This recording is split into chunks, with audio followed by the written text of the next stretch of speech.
সকালবেলা ঘুম থেকে উঠেই সর্বপ্রথম নিজের ওয়েটটা চেক করে নিলাম। ওয়েটটা আগের থেকে কমেছে নাকি বেড়ে গেছে। সারাদিনে ছেলে মেয়েকে নিয়ে কি খেলাম, সঙ্গে কত কি মজা করলাম, সবটাই কিন্তু শেয়ার করব আজকের এই ব্লগে। আসসালামু আলাইকুম, কেমন আছেন সবাই? আমি আম্মুর অ্যান্ড আব্বুর আম্মি। সকালটা ছিল 90 দিন চ্যালেঞ্জের 10তম দিন। আমি সকালবেলা ঘুম থেকে উঠেই সর্বপ্রথম ভেবেছি যে আজকে ওয়েটটা চেক করব। সেই কয়েকদিন আগে ডায়েটিং করেছিলাম, তখন দেখেছিলাম আমার ওয়েটটা আগে 71 ছিল, তার থেকে একটুখানি নেমেছে। কিন্তু ওই 7 দিন ডায়েটিংয়ে আমার ওয়েটটা যেখানেই সেখানেই ছিল।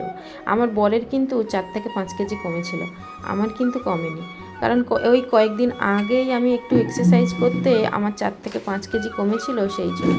তোমরা সবাই জানো যে প্রথমের দিকে ওয়েটটা কমতে অতটা কষ্ট না হলেও শেষের দিকে কিন্তু অনেকটাই কষ্ট হয়। যাই হোক, মেশিনটা রেডি করে আমি কিন্তু নিজের ওয়েটটা চেক করে নিলাম। প্রথমে ফোন হাতে চেক করতে আমার ওয়েটটা দেখেছিল 66.75। ওরপর আমি কিন্তু ফোনটা রেখে তারপরে আগে ওয়েটটা চেক করে নিলাম। করে নিয়ে হাতে ফোন নিয়ে দেখলাম এইটা হচ্ছে আমার পারফেক্ট ওজন। এবার আমি নিজে ভেবে নিয়েছি কয়েকদিন স্টিক একটু ডায়েট করব, তারপরে আবার নর্মাল হবে। এদিকে আম্মুকে রেডি করে দিয়েছি স্কুল নিয়ে যাওয়ার জন্য। আর ওর বন্ধু এসেছে খেলতে, বাট ও তো স্কুল যাবে, সেই জন্য কিছু করার নেই। পাপাকে কোলে নিয়ে নিচে রেখে আমি আম্মুকে স্কুল দিয়ে এলাম। বাড়িতে এসে বরের জন্য আর নিজের জন্য লেবু পানি বানাতে বসে পড়েছি। আর কালকে রাত্রে চিয়া সিডটা ভিজাতে ভুলে গেছি, সেই জন্য লেবু পানি সঙ্গে মধু দিয়েই কিন্তু খেয়ে নিলাম। বরকে যখন এটা দিলাম, দেখে বর বলছে সিড কোথায়। আমি আর কি করব বলো, রাত্রে কিন্তু ভিজাতে ভুলে গেছি। এরপর বরকে ওয়েটটা মেপে নিলাম। ওয়েটটা যদিও বা বর লেবু পানি যেহেতু বর আমার লেবু পানি খাওয়ার পরই কিন্তু বরকে ব্রেকফাস্ট দিয়ে দিলাম।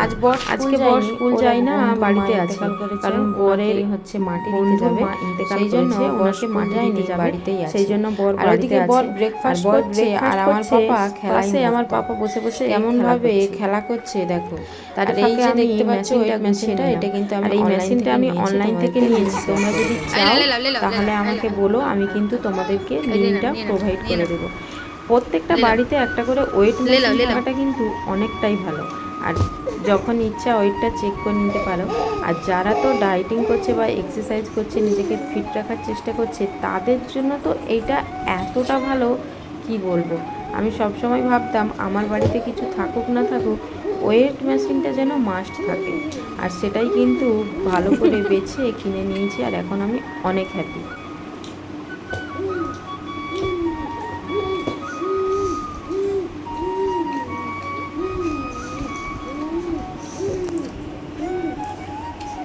এই দেখছো দেখছো দেখছো দেখছো, মানে হাম গুড়াবে না, ওইভাবে এসে লম্বা হয়ে শুয়ে এবার কোনো জিনিসটা নিয়ে নেবে।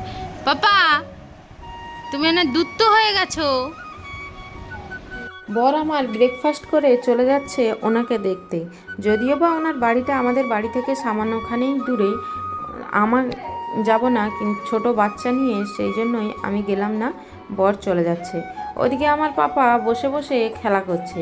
আমার কিন্তু এখনও পর্যন্ত ব্রেকফাস্ট হয়নি, আমি সেই লেবু পানি খেয়েছিলাম। একটুখানি বাটার নিয়েছি, বাটারেই হচ্ছে আমি 2টো ডিম পোচ করে নেব। আজকে সকালের ব্রেকফাস্টটা কিন্তু আমি এই ডিম পোচ দিয়েই করব। এদিকে আমার ব্রেকফাস্ট হয়ে গেছে। উপর থেকে আজকের দিনটা ছিল বাজারবার, সমস্ত সবজি নিয়ে চলে এসছে। ওই সবজিগুলোকে আবার আমাকে গোছাতে হবে। আর বাইরে মুষলধারায় বৃষ্টি হচ্ছে। আর যত বৃষ্টি দেখছি আমার কিন্তু আসামের কথাটা মনে হয়ে যাচ্ছে। সবাই কিন্তু অনেক অনেক করে দোয়া করো যাতে ওখানকার মানুষ সবাই সুস্থ সবল থাকে। এদিকে আমার লাঞ্চের প্রিপারেশান হয়ে গেছে, যাতে ছিল পালং শাকের তরকারি আর মাছের ঝাল। এদিকে মেয়ের জন্যও নিয়েছি। আর এবছরের প্রথম গুলগুলি এসেছে, তাও আবার তালে। কার কার এটা পছন্দ জানিও। আমি তো ডায়েটিং করছি, সেই জন্য কিন্তু খেতে পারবো না। আমি ভাতটা কম করেই নিয়েছিলাম, বাট এখানে ভিডিও এডিট করতে দেখছি অনেকটাই দেখাচ্ছে, 1 বাটির চেয়েও কম নিয়েছিলাম। বিকেলবেলা সামান্যখানি ফল কেটেছি ফ্রেশ, বর আর আমি দুজন মিলে খাবো বলে। ওদিকে পাপার জন্য একটু খাওয়ার রেডি করেছি। সন্ধ্যেতে কিন্তু আমি ওই 2টো গুলগুলি হঠাৎ আম্মু পিঠা খেতে খেতে ওর হাতে আমি এইটা একটা দেখলাম, ওকে আমি জিজ্ঞেস করছি এটা কোথায় ছিলাম। এটা হ্যাঁ মা, এটা বাজারে গুড়ি দিয়েছি। এটা গুড়ি পেছো? এটার নাম কি? এর নাম হেমা। তোমরা বলো তো এটার নাম কি? এটা হ্যামার, তা এটাকে কি বলে? হাতুড়ি। হাতুড়ি। হ্যাঁ। দেখছো দেখছো, আমরা এইসব কি জানতাম ছোটবেলায়, কিন্তু এরা এই এখন থেকেই জানে কোনটাকে কি বলে। সবই টেকনোলজি বলে নিয়ে আমি রাতের ডিনার রেডি করছি, যেটা কিনা এই যে দেখতে পাচ্ছ।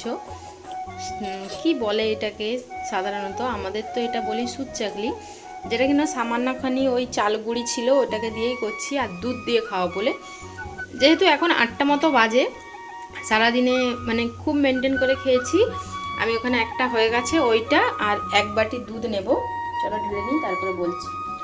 এই যে দুধটা দেখতে পাচ্ছ, এই দুধ আর হচ্ছে এই যে একটা সুদ চাকলি, এটাই হবে আজকের আমার রাত্রের ডিনার।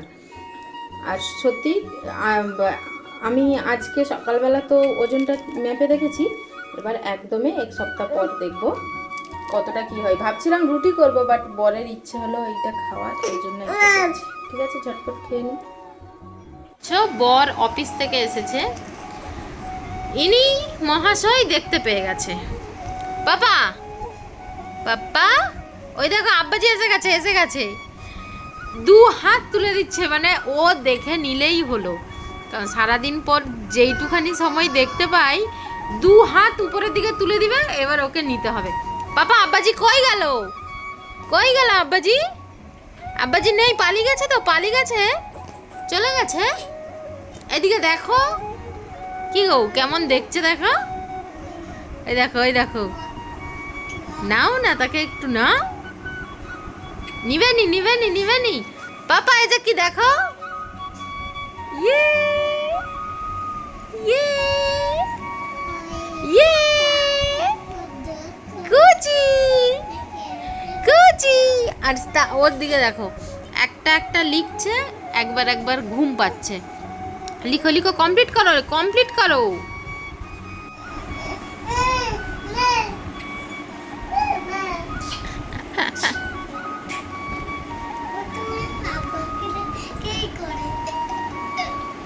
আর তোমার কালকে আমিও ছোট হচ্ছিলাম ওর মতো।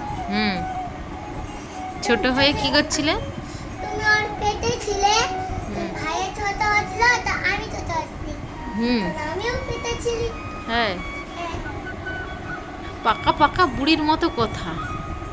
তাই আমাকে হসপিটালে দেখছে, আর আমাকে ছোটবেলায় ইঞ্জেকশন দিচ্ছে। নানিমা আমাকে চুপ করাইছিল। হ্যাঁ, তোমার মনে আছে?